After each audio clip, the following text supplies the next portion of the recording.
So, child protection, Adam, is much more than an insurance policy. It's a ministry's commitment to creating a safe environment for the children, for the families, for the staff, and for the volunteers. So, from our standpoint, Brotherhood Mutual provides specialized protection for allegations involving sexual misconduct, reporting responsibilities, supervision concerns, counseling reimbursement, and traumatic incident response. Hello and welcome back to the Lightwell Podcast. On this podcast, at different times, we have talked a lot about what stewardship means, and we talked about that from a bunch of different areas.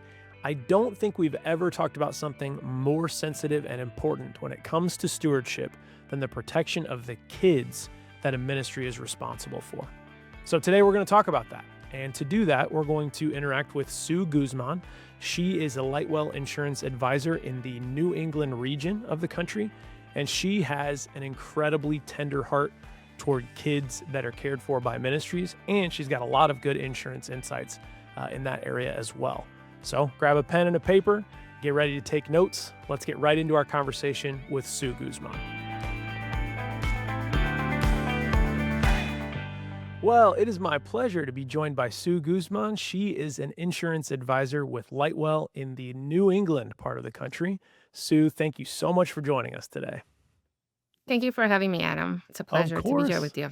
Oh, of course. Thank you so much. And today we're going to be talking about a very sensitive and important issue, the issue of child protection. So for the sake of kind of level setting and letting everybody understand what we're talking about when we talk about child protection, what is child protection in the insurance world? What is that? So, child protection, Adam, is much more than an insurance policy. It's a ministry's commitment to creating a safe environment for the children, for the families, for the staff, and for the volunteers. So, from our standpoint, Brotherhood Mutual provides specialized protection for allegations involving sexual misconduct, reporting responsibilities, supervision concerns, counseling reimbursement, and traumatic incident response. So these protections help the ministries to navigate some of the most difficult situations that they may ever confront, while prioritizing the care for the victims and for the families. So for me, protecting children is one of the most important responsibilities that a ministry has, and I take that very seriously. Absolutely. That is so good and a very helpful way to start. So you mentioned a few kind of instances where this might be the case, but let's get more specific. What are the kind of things that trigger a child protection benefit within an insurance policy to kind of clear up any misconceptions there might be about that? So the coverage is generally associated with allegations involving sexual acts, sexual harassment, improper reporting of sexual acts, and improper supervision situations. It includes coverage for the sexual acts liability, improper reporting, and also for the improper supervision of convicted sexual offenders. Some people assume that coverage only matters after liability has been proven, but we have found that in reality, defense, counseling, and response resources can be just as valuable during the process of the claim. Man, this is such a tender topic. And so I want to, kind of key in on that claims process. You mentioned, like how this is handled. We've talked a lot on this podcast in different times in different ways about the issue of documentation, how important it is to keep records of things. When working through a claims process related to child protection, what kind of documentation is important for a ministry to have? So I usually tell my ministries that I work with, Adam, that all the documentation is the best documentation to have, to keep notes and records as soon as anything happens, to just write something up just so you can keep it front of mind. We ask that, when an allegation or an incident occurs, that the ministry should contact us right away, and they should cooperate fully with the investigation. And of course, like you said, the documentation. So any incident reports, any witness statements. It's also important to separate the witnesses when you're taking the statement, so that way, people's minds don't get clouded over by what other people are saying.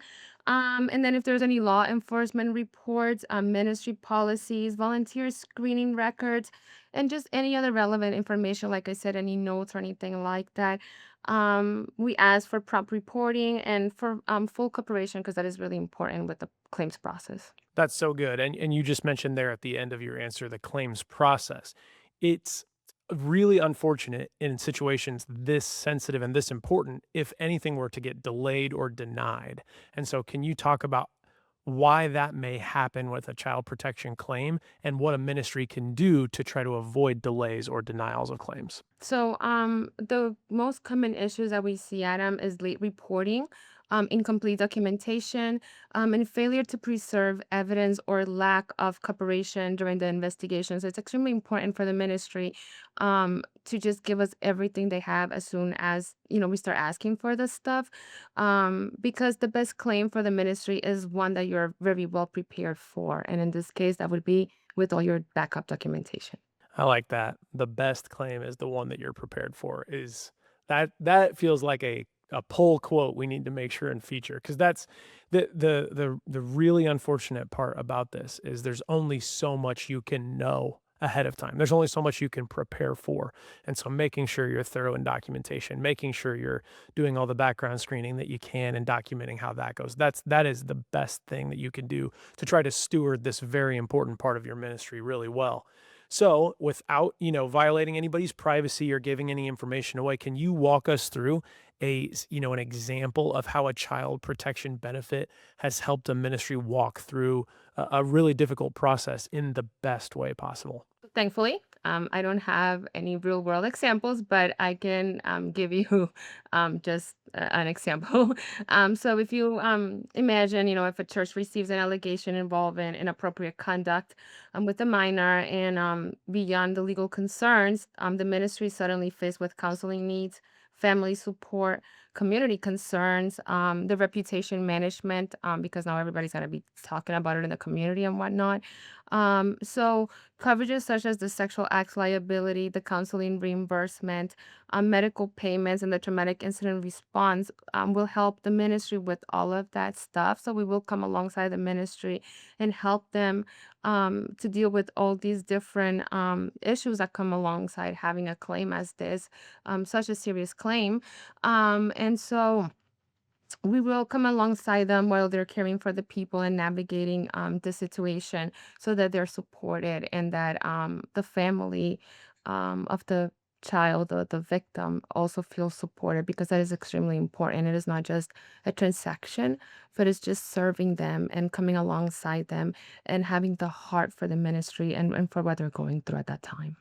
And that is absolutely so important. That whole idea of, the incident itself is horrible, whatever that may be. That is tragic and it's so important that we try to avoid that. But you don't really necessarily consider the sprawling impact across the whole ministry. So many other people are affected by this. Families and volunteers and other kids that, like weren't a part of the incident itself may be impacted. And so let's talk about the families for a second. You just mentioned there at the end.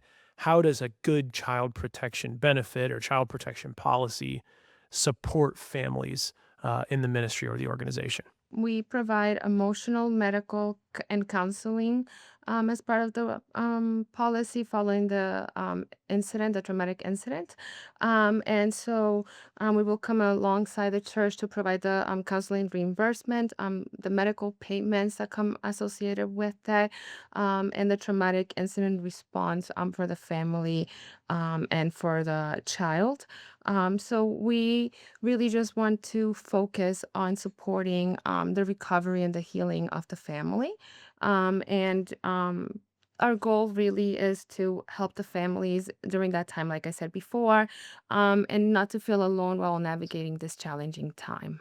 Absolutely. That's so good. So good. So, I mean, in a ministry setting that's not being run entirely by staff, but has a lot of volunteers involved, education and training is a huge part of stewarding the resource of kids within a ministry, stewarding the ministry of kids really well. And so what role does a ministry have in educating its staff and volunteers related to child protection, both as a, kind of as a philosophy, but then also the actual child protection policy that's in place? I feel that ministries play a critical role since they're the first layer of protection for the vulnerable children. We do, Brotherhood Mutual has a safety library that I love and I tell everybody about. So plug for the safety library. And it emphasizes in safeguarding children. And it's just it requires more than having a policy binder, Adam, when we're talking about the children, right? We have to think about communicating the plan to the staff and the volunteers, um, training them, ensuring that everybody understands their responsibilities that they have when they are, in this role of dealing with the children. Um, and so the ministry should regularly educate their employees on the protocols, abuse awareness, supervision standards, screening practices, and just the reporting procedures so that they know exactly what to do if something were to happen. Um, so usually when we work with ministries, we ask, if they follow the 2-to-2 rule, if there's, unobservable counseling going on, things like that that we can ask, just to plant those seeds if we see that something doesn't look right or there's some room for improvement. I usually go back to the safety library. I usually send resources out to my churches, so they know that there are ways to do things, just to protect everybody, the church and the children and the families, really. That's very good. There are resources available to ministries to help keep them safe and educated. That's a very important thing. And we'll talk about that a little bit more in a second when we talk about how Lightwell and its advisors can help ministries. But what are some warning signs that employees of a ministry might not fully understand the stakes here? That they don't necessarily understand what the child protection plan is or what the policy is. What are some warning signs that ministries can pay attention to for their staff and volunteers? So some of the things are, Adam, not knowing the reporting procedures. So if they don't know the reporting procedure, they might not report something on time. They might assume that somebody else will take care of handling the concern and not do anything about it. So that would also affect that. Um, the confusion about the screening and what's required. So it's very important for everybody to be on the same page with that, with training and things like that. And the most important one, I think, is waiting for something to happen to ask questions and not being informed beforehand in case something were to happen. So, um, as part of the policies, we always ask if they have a sexual acts procedure in place to, protect the children, protect the vulnerable adults. And like I said before, if they don't, I guide them to the safety library just so they have something to look at so they can implement a plan. Um, and I also tell them about the training videos. As agents, we have access to newsletters that we can send out. So things like that, so that we can help come alongside the church, so that the employees and volunteers and just the staff in general is aware of what they should do in case something were to happen. Absolutely. Now, I hesitate for these podcasts to feel like some sort of Lightwell commercial. I want ministries to come here knowing that they're going to get good information, good resources, and that it's not always just about them ultimately working with a Lightwell advisor. So let's take the word Lightwell off of it. Sue, why is it important that ministries have an advocate in their corner who can help them understand these issues? Like, what role does a really well informed insurance agent or insurance advisor play when coming alongside a ministry? You mentioned some of these things, but I'd just love for you to say the difference it can make to partner with an insurance agent or insurance advisor who really understands this for a ministry. So I think it's extremely important, Adam, because um, as your ministry has a calling to serve and protect the people that God has entrusted to our care, and those are our children. So I feel really strongly about that. So you want to make sure that you're working with a knowledgeable agent that knows the product, that knows the coverages, that can explain it to you, and that knows. Um, in case something were to happen, what to do and the steps that you should take to make sure that everybody is taken care of. So, you want to make sure that this agent is knowledgeable in resources where you can find training, where you can, if you have questions, to be available to you. And I think that is one of the most important things is to have an agent that you can trust that knows the ministry and that knows the heart. I feel like serving churches is very different than just having a commercial policy or a business owner policy, right? Because there are so many intricacies that go with it and so many things that we sometimes don't think about. And child protection services is one of those things that is very dear to my heart, because I feel strongly about children and protecting them and just coming alongside the ministry to ensure that they are strong in that regard. I emphatically agree. I agree so much. It's so important because the exact wrong time to find out that you don't have everything you need in place is after something bad has already happened. And so, man, the role that a well-informed ministry specialist, agent or advisor can play is that they can get you thinking about things long before you need to be. So on the day where you need to be thinking about them, you're protected. You're taking good care of the kids in your ministry and the families and the people who are impacted by unfortunate circumstances. Having that agent before those things happen proactively is huge. So I just love your heart for the ministries in your area and even more specifically for the children in those ministries. You are playing such an important role. Thank you for doing that, Sue. So if you could give a piece of advice to a ministry listening today related to child protection, what would that piece of advice be? My piece of advice would be to be proactive, to have procedures in place, to have policies in place, and to make sure, most importantly, that everybody at the church is aware. At my church, for example, we have meetings for the children's ministry. We have meetings every month, and we all know about the Brotherhood Safety Library. We look through it to make sure that we have policies, procedures, and that things are up to date, Adam, because sometimes it's easy to set something, put it on a shelf, and forget about it and think it's working. But it's important for the ministries to also review their policies. When you're going through your insurance renewal, it's important to make sure that those coverages are not excluded from your current policy, and that there are no gaps, and that you do have the necessary limits that you need for these ministries in case something, God forbid, were to happen. You want to have that protection. It's never the wrong time to take a look at your policy and make sure of what it has within it, the limits there, and what's excluded. That's never the wrong time to find that out. And again, that kind of just speaks to having an agent or an advisor in your atmosphere who can help you take a critical look at that proactively. You said it, proactively. That's exactly right. So, one last question, actually, maybe two, we'll see. But one last question for sure is Sue, as you're doing the work that you do to support and come alongside ministries, what inspires you about what you see as you're doing that work to keep going in the work? There are a few things that inspire me, Adam, when I do this work. But the most important thing is coming alongside the ministries to support them, to make sure that they have the coverage that they need, and to make sure that they see me as an extension of their ministry. I like to serve with their insurance needs, so that is one of the things that inspires me. I feel that is extremely important for ministries to have the right coverage to. Um, Take care of the people, the communities, and just to fulfill that mission that God has called them, right, to do. So that is extremely important to me.